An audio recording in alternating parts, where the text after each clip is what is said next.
माना जाता है कि भगवान विष्णु जब चारों धामों पर बसे अपने धामों की यात्रा पर जाते हैं तो हिमालय की ऊंची चोटियों पर बने अपने धाम बद्रीनाथ में स्नान करते हैं।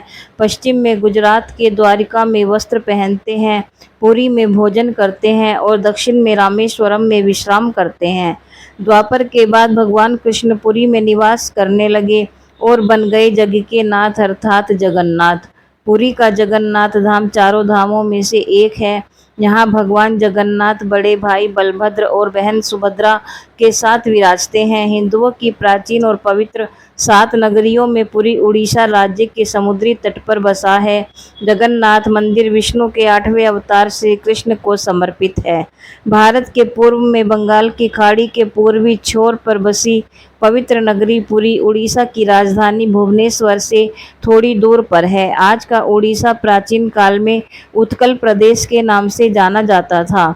यहाँ देश की समृद्ध बंदरगाहें थी, जहाँ जावा, सुमात्रा, इंडोनेशिया, थाईलैंड और अन्य कई देशों का इन्हीं बंदरगाह के रास्ते व्यापार होता था। पुराणों में इसे धरती का वैकुंठ कहा गया है। यह भगवान विष्णु के 4 धामों में से एक है। इसे श्री क्षेत्र, श्री पुरुषोत्तम क्षेत्र, शाक क्षेत्र, नीलांचल, नीलगिरी और श्री जगन्नाथपुरी भी कहते हैं।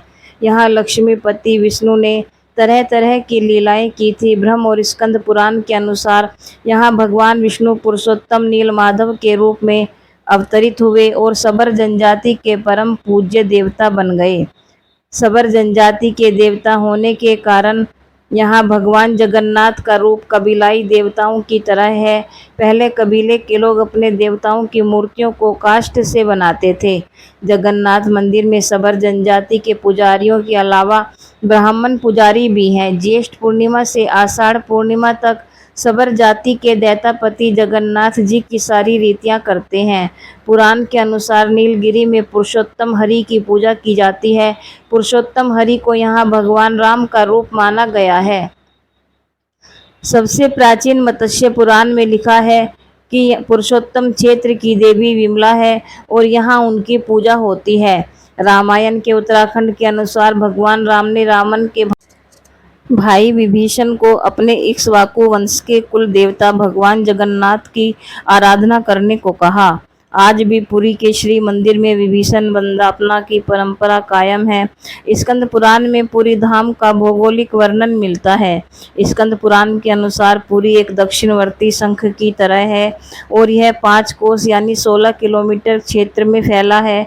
माना जाता है कि इसका लगभग 2 कोस क्षेत्र बंगाल की खाड़ी में डूब चुका है। इसका उदर है समुद्र की सुनहरी रेत, जिसे महोदधि का पवित्र जल धोता रहता है। सिर वाला क्षेत्र पश्चिम दिशा में है, जिसकी रक्षा महादेव करते हैं। शंख के दूसरे घेरे में शिव का दूसरा रूप ब्रह्म कपाल मोचन विराजमान है। माना जाता है कि भगवान ब्रह्मा का एक सिर महादेव की हथेली से चिपक गया था और वह यहीं आकर गिरा था। तभी से यहाँ पर महादेव की ब्रह्म रूप में पूजा करते हैं।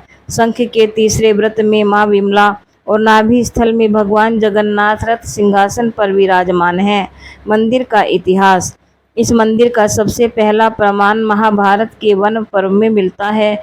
कहा जाता है कि सबसे पहले सबर आदिवासी विश्ववसु ने नील माधव के रूप में इनकी पूजा की थी। आज भी पुरी के मंदिरों में कई सेवक हैं जिन्हें दैतापति के नाम से जाना जाता है। ऐसा माना जाता है कि सतयुग में इंद्रधुम्न नाम के एक वैष्णव राजा रहते थे, जिनका राज्य अवंती से मालवा तक फैला हुआ था, जिसकी राजधानी अवंती थी, जो वर्तमान में आंध्र प्रदेश और राजस्थान में है। भगवान विष्णु के भक्त होने के कारण हमेशा उनकी एक झलक पाने के लिए उत्सुक रहते थे। एक दिन एक यात्रा करने वाले भिक्षुक उनके महल में आ पहुँचे। उन्होंने उग्रदेश यानी उड़ीसा के बारे में बताते हुए कहा कि विश्ववसु नाम का एक सबर आदिवासी सरदार एक गुप्त गुफा में नील माधव के रूप में भगवान विष्णु की पूजा करते हैं।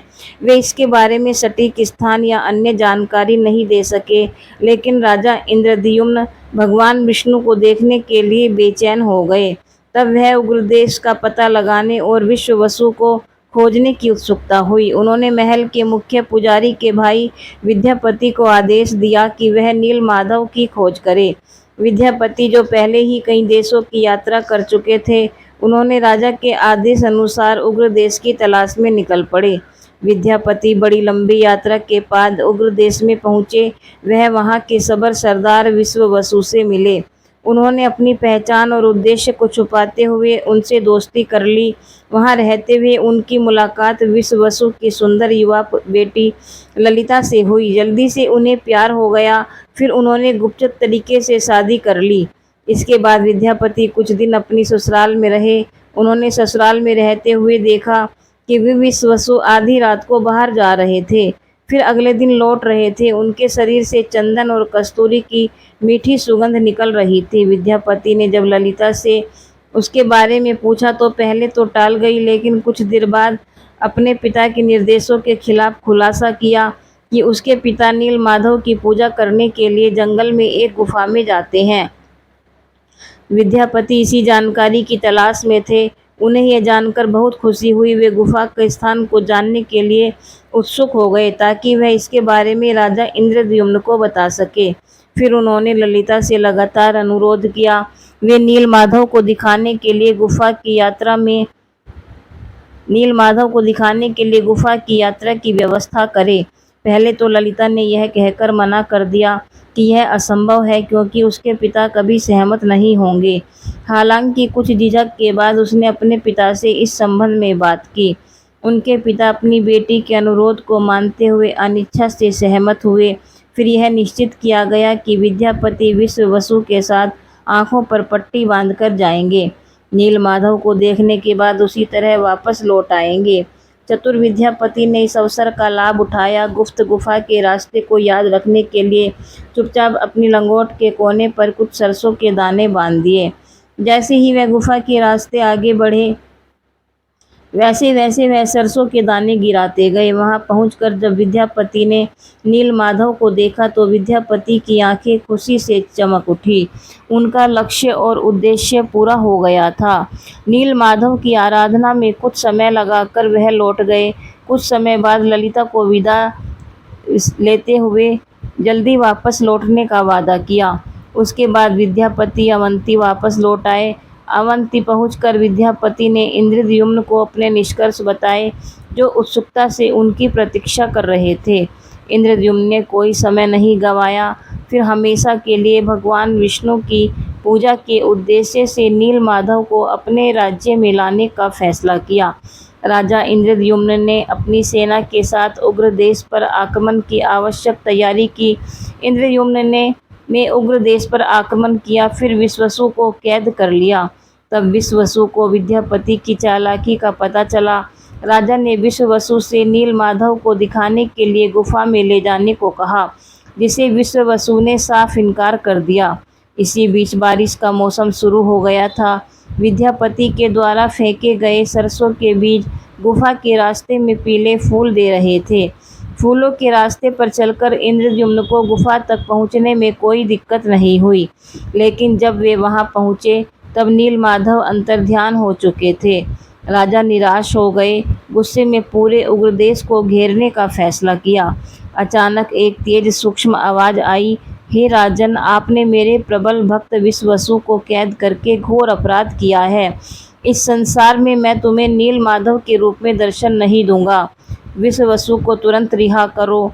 इंद्रद्युम्न निराश और मायूस थे, क्योंकि वे भगवान विष्णु को नील माधव के रूप में नहीं देख सकते थे। हालांकि दिव्य आदेश का पालन करते हुए उन्होंने विश्ववसु को रिहा कर दिया। फिर खाना पीना छोड़कर भगवान विष्णु का ध्यान में लग गए। दूसरी तरफ भगवान कृष्ण ने एक महान जल प्रलय के माध्यम से यदुवंश का अंत किया। अब भगवान कृष्ण के लिए सांसारिक दुनिया को छोड़ने और द्वापर युग का अंत करने का समय आ गया था।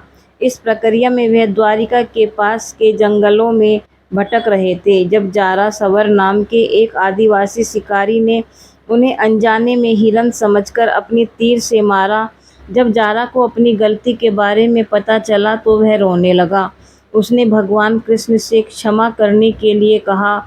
भगवान कृष्ण ने उन्हें सांत्वना देते हुए कहा, यह घटना उनके अवतार को समाप्त करने के लिए पूर्व निर्धारित थी। भगवान कृष्ण ने जारा को अपने शरीर को जलाने और राख को राख को रात को समुद्र में विसर्जित करने के लिए कहा, लेकिन जारा उनके शरीर को पूरी तरह से जला नहीं सका। कहा जाता है कि इस आग में उनका दिल व नाभि का भाग जला नहीं था। हालांकि जैसा आदेश दिया गया था, उसने कृष्ण के अवशेषों को समुद्र में विसर्जित कर दिया, जो बाद में एक दिव्य लकड़ी के रूप में तैरते हुए पुरी के समुद्र तट पर पहुंचा। जब इंद्रद्युम्न ध्यान में थे, तब भगवान विष्णु उनके सपने में प्रकट हुए। उन्हें उल्लेख किया कि वह बाकुम मांडव पुरी के पास के एक मांडव में लकड़ी के दारों के रूप में समुद्र में तैरते हुए आएंगे।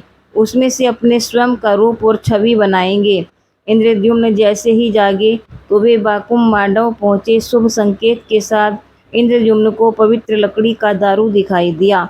वे उसे विश्ववसु की सहायता से महल के पास एक मंच पर ले आए।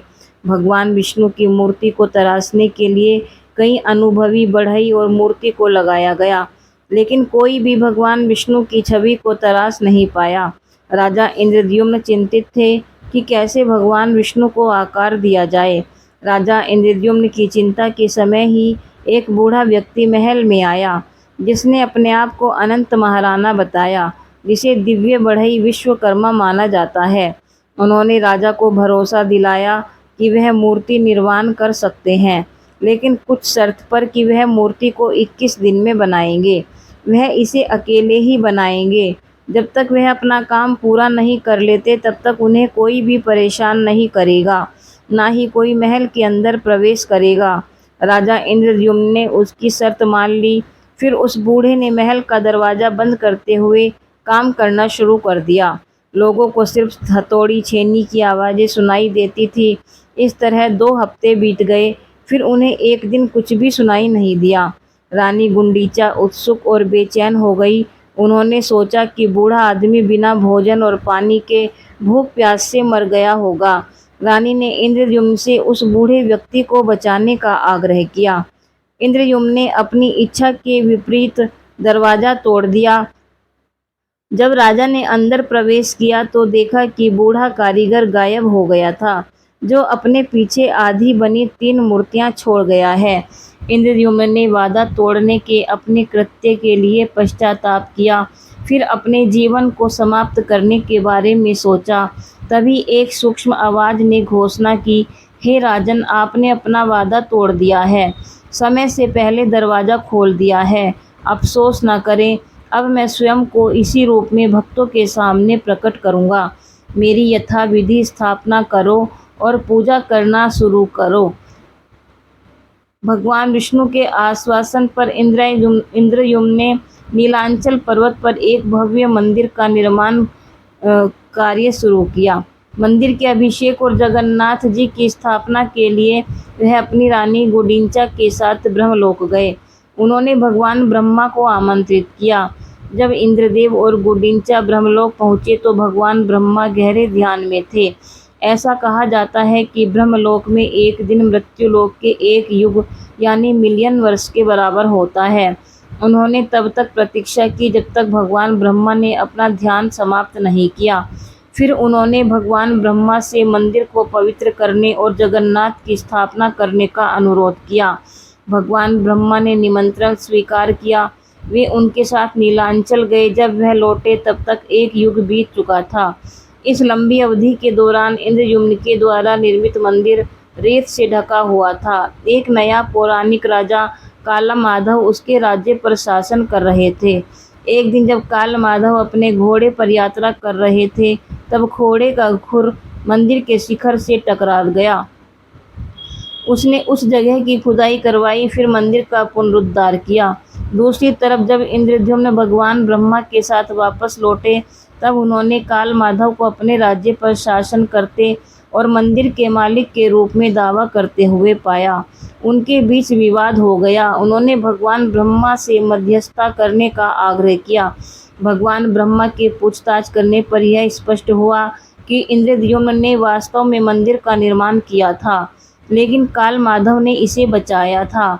भगवान ब्रह्मा ने तब अभिषेक के अनुष्ठान को आगे बढ़ाया। इंद्रद्युम्न की भक्ति, उनकी पूजा व महान मंदिर के निर्माण से भगवान विष्णु बहुत प्रसन्न हुए। भगवान विष्णु ने राजा इंद्रद्युम्न को किसी भी वरदान को मांगने के लिए कहा। इस पर महान भक्तों इंद्रद्युम्न ने कहा, यदि आप वास्तव में मुझ पर प्रसन्न हो तो मुझे यह वरदान दें कि मैं निर्गुण हो जाऊं, ताकि कोई भी शरीर यह दावा न कर सके आपके मंदिर को उनके पूर्वजों द्वारा बनाया गया था। यदि भविष्य में आपका मंदिर या आपकी मूर्ति क्षतिग्रस्त या नष्ट हो जाए तो भी आप यहाँ रहेंगे, इस स्थान को नहीं छोड़ेंगे। राजा की प्रार्थना के अनुसार भगवान विष्णु ने उन्हें वरदान दिया, लेकिन रानी गुंडीचा निर्गुण होने की बात को सहन नहीं कर सकी, क्योंकि कोई भी महिला निर्विकार नहीं रहना चाहेगी। वह स्वाभाविक रूप से आहत और दुखी थी, जिसे भगवान विष्णु समझ सकते थे। भगवान विष्णु ने उन्हें यह कहते हुए सांत्वना दी कि वह उनके घर में पैदा हुए हैं, वे उनके बेटे समान हैं, वह उनकी माँ समान है, वे उन्हें कभी मना नहीं कर सकते। हर साल रथ यात्रा के दौरान 9 दिन तक उनके पास आकर रुकते थे, उनके द्वारा बनाए गए स्वादिष्ट भोजन को खाते थे।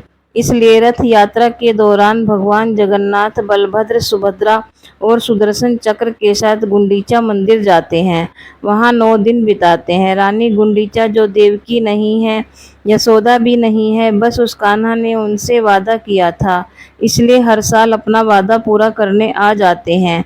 ऐसे हैं भगवान जगन्नाथ, जो अपने भक्तों की देखभाल के लिए बिना पलकों के अपनी आंखें हमेशा खुली रखते हैं। जय श्री जगन्नाथ। दोस्तों, आपको जानकारी कैसी लगी कृपया कमेंट करके ज़रूर बताएं और चैनल को सब्सक्राइब करना ना भूलें। धन्यवाद, बहुत बहुत धन्यवाद।